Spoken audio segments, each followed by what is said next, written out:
Um, para sa akin, temptation is always around. Especially with social media, you'll see pictures that'll create feelings, but do you act on them? I think is the real answer. So if you do act on them, that's cheating.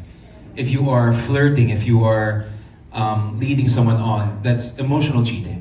If you are giving past that in a physical manner, that's also cheating, obviously. So there are different kinds of cheating, but most people just look at it if you're giving into the physical aspect. But I think there's also that emotional cheating. If you're married, if you're in a relationship, if you're giving in and you're emotionally attached to the opposite sex and you're giving into that, that's also a way of cheating because you're giving part of yourself that you're supposed to be giving to yung kasitahan mo, the person that's supposed to be the only one in your life.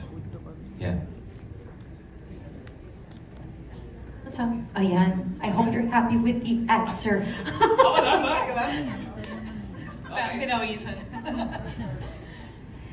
Would you like to say a few words about that? Oh, sige. Dagdagan ko na lang yun, no?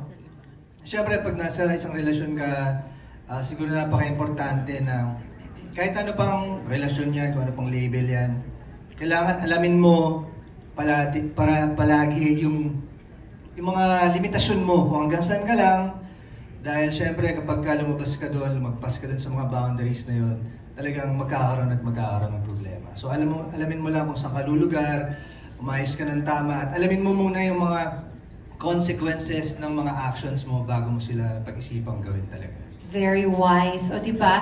I mean, I do know that the whole topic of cheating, especially, you know, you can see a little bit of that in the trailer and whatnot. You really, it gets triggering for some people. But I guess same question, but I'd like to hear from our supporting cast members. How about si Miss Carmi naman po? What can you say about the question?